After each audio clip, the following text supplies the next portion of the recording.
Hey guys, सब सभी लोग कैसे हैं। तो आशा करता आप सभी लोग अच्छे होंगे। तो फ्रेंड्स, आज का वीडियो होने वाला है बहुत ही शानदार, क्योंकि मैं आज करने वाला हूँ एक strip light LED tape light यानी आरजीबी लाइट का अनबॉक्सिंग।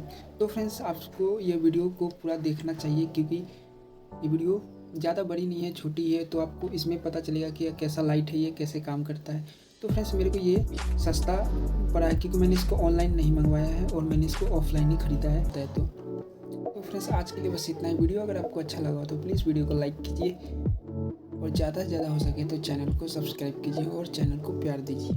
तो आज के लिए बस इतना ही, फिर मिलेंगे एक और नए वीडियो के साथ।